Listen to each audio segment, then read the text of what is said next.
Hi, Sagittarius. It's Denise. It's Power and Light Tarot. And today I have a reading for you guys. And so, yeah, today is March the 13th. It's Friday the 13th. So don't take that in any kind of a bad way. No, don't right? It can be a good luck day for the way I believe, right? For sure. So let's get right into it. And we have these, excuse me, oracles. Let me go ahead and put the oracles down. This reading is for Sagittarius, Sun, Moon, and Rising. For sure it is. And you can say it can be for your Venus as well, because these are typically about love. But let's see what we have for Sagittarius. We have solitude. So somebody's either in solitude, you might be there, or maybe you feel like you have to get into that energy about something and, meditate or just think about things. Could be Mercury is still retrograde until the 20th. So this solitude card can, we also have forgiveness. All right. So maybe you want to forgive somebody, Sagittarius, or somebody, maybe they want to forgive you. Maybe you want to forgive yourself, right? Be saying I never do anything wrong. Let's see what else we have here for Sagittarius, please. We have go the distance and between worlds, and we have the thinker. So when we have solitude and the thinker, it really means that you or somebody else is in thought, right? And that's what Mercury retrograde invites us to do. It invites us to step back and reanalyze, kind of how far we are in our lives, and it could be about anything that is very personal to you, right? But I have a video on that if you'd like to see Mercury retrograde, and it's still retrograde for about 8 days. So, and then it goes into shadow. So yeah, that will still be kind of relevant. You can check that out, and I can link the description. No, the link. Put the link actually for the video at the top of the comments. That is on my Divine Soul Astrology channel. So we have the thinker, we have solitude, and we have between worlds. And go the distance and forgive. It looks like you want to forgive somebody or they want to forgive you.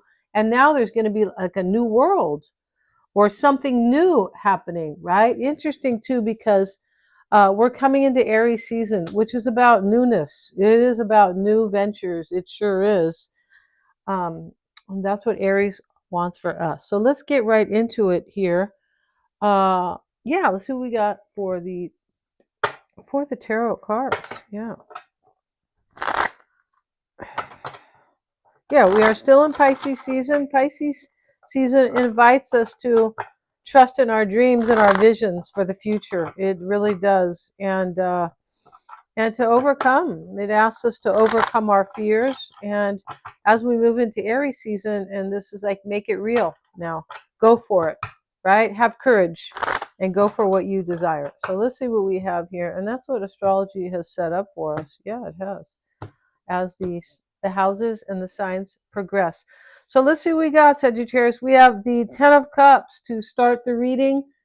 And let's see, I'm going to put this higher so you can see all these cards. Yes, and Four of Swords. The Ace of Pentacles is here, Sagittarius.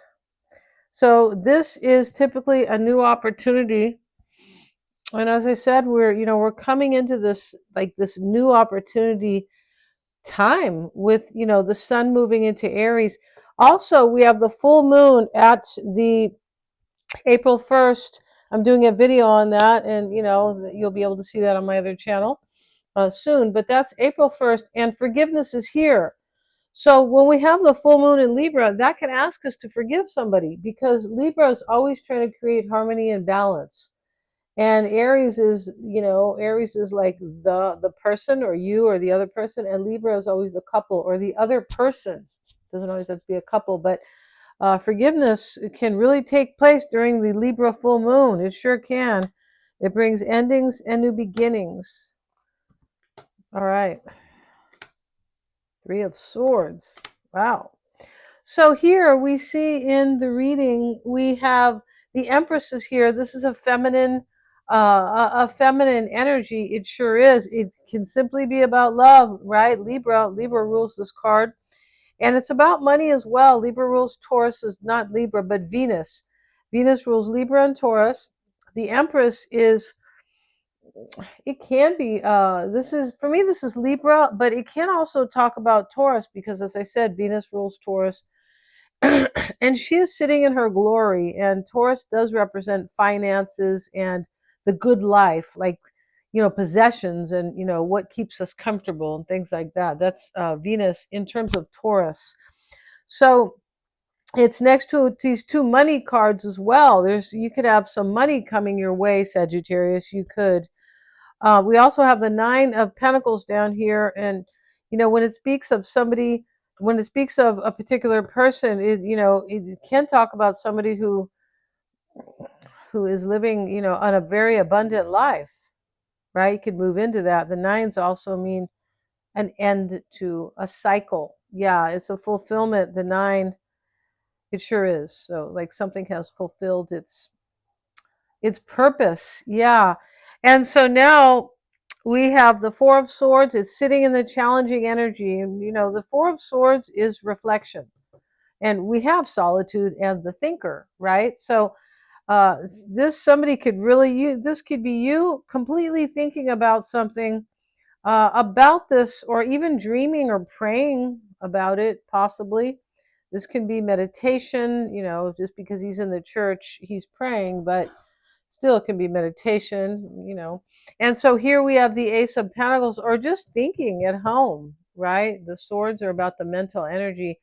But this is like, this thinking about it is in the challenging energy or the crossing energy.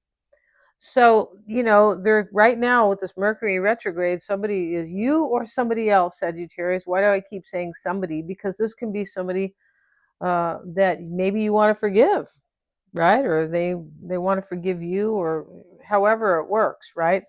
And so we have the Ten of Cups. This is the overall energy. Ten of Cups says, hey, I want my happily ever after. That's what I want. That's what this reading is about. My happily ever after. Excuse me. And as I'm saying this can be in terms of money and finance. Could be about a couple that wants to build together. It can financially.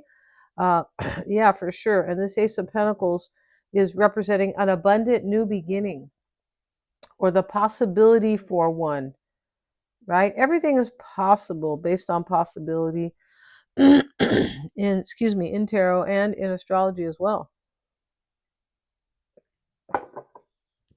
But in astrology, if we're looking at a natal chart, it's very it's very personal to you only, and we are able to see a lot, right? Yeah.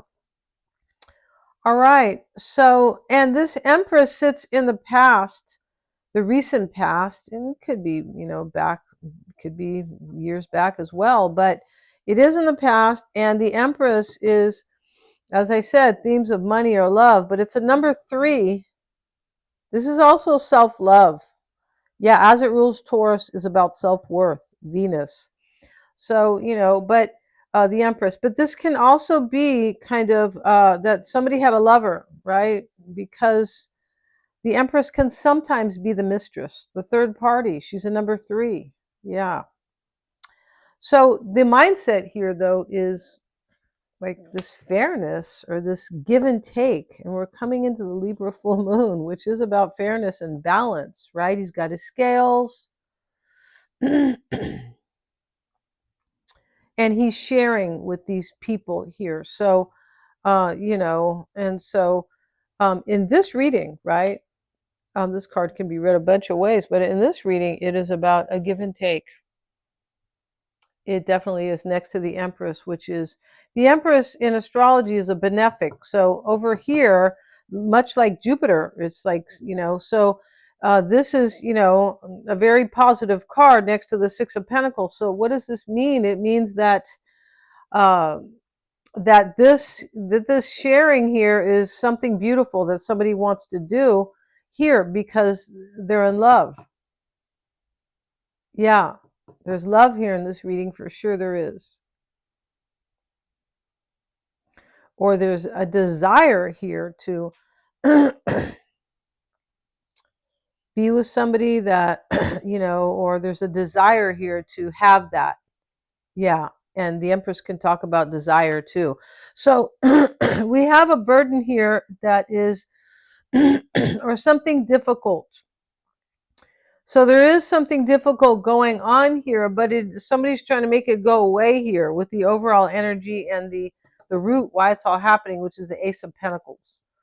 The happily ever after starts. It could be a family starts the reading, but so this, whatever this heavy thing is, it's being laid down. It's being forgotten about or laid down or pushed to the side, and it's like this is, So now we have the Six of Swords, and that is the change.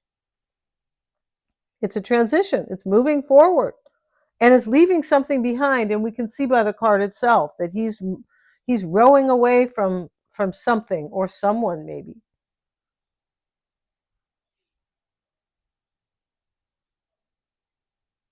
So the concern here is the Nine of Pentacles, and that is money. It can be independence, can be where it can, right? But it is definitely, it is the Nine of Pentacles is, it is about self-love. It is, and it is about a lot of abundance. Yeah, it is. So let's see what else we have, and yeah, and we have with it, we have the Seven of Cups. Okay, so there's some type of a choice that was made here. And it was a hard choice because the Seven of Cups is reversed next to the Ten of Wands, right? There's a hard choice that's been made here.